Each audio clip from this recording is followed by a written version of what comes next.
Today I will share 3 meditation techniques that will expand your meditation practice off the cushion and into the rest of your life so that you can experience the benefits of meditation in every single moment of your life. Generally speaking, it is fair to say that there is a misconception about the possibility of meditation. Meditation practice has the possibility to move way beyond the cushion, to impact your entire life.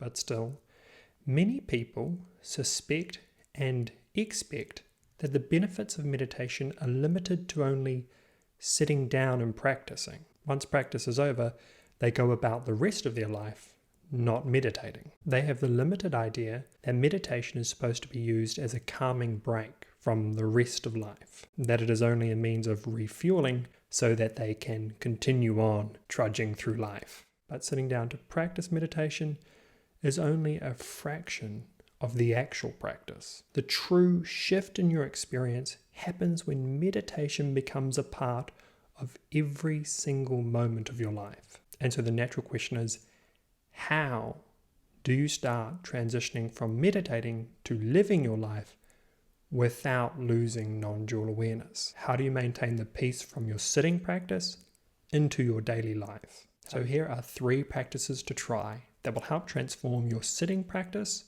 into a lived non-dual practice. And I've saved the best tip till last, so make sure you keep on watching. The most practical way to improve your meditation off the cushion is to actually improve your sitting practice. You might think otherwise, but I don't believe there are any shortcuts to peace. There might be some better and worse ways to practice, but for the most part, compassionate discipline and consistency is what is needed to see progress in your meditation practice. Most people don't have a familiar or even stable relationship to non-duality.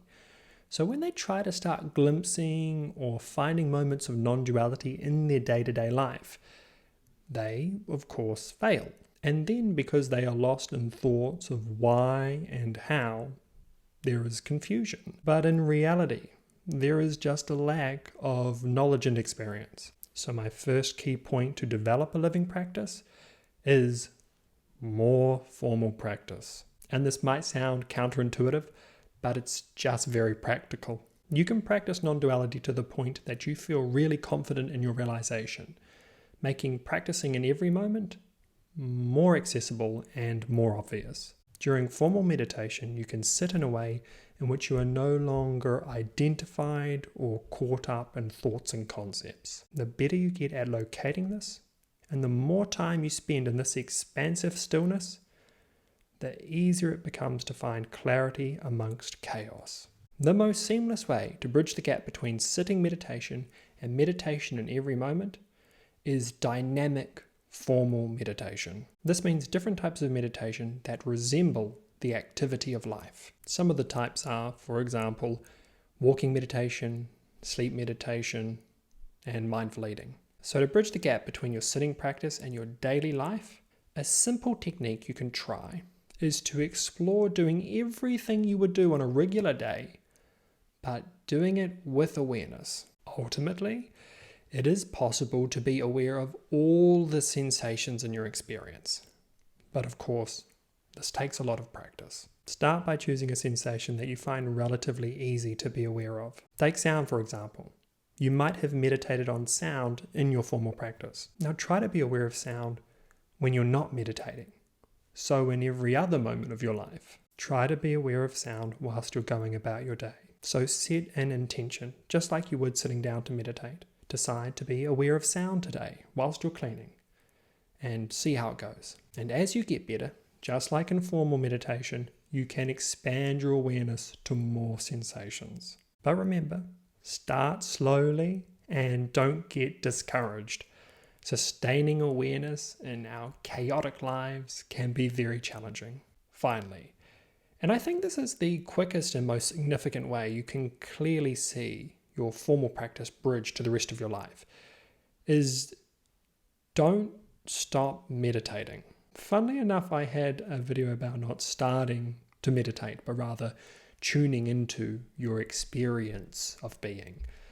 Well, the same insight also applies for ending your meditation session. Most people spend most of their time completely lost in thoughts about things, thinking about their experience rather than being in non-dual experience. Whatever tranquility, equanimity, and non-duality you find throughout your meditation session, it shouldn't be abandoned when your meditation session ends. When you finish your formal practice, try not to go straight for your phone or get lost in distraction or immediately go back to obsessive thinking and conceptualizing your experience. And also don't judge or review the practice you just did. See if you can maintain the awareness found in your practice. Know that at the end of a sitting session, there will be new sensations.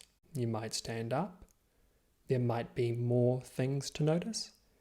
There might be thinking. Notice it all and stay with it. Stay with awareness. Fight the urge, because why would you stop?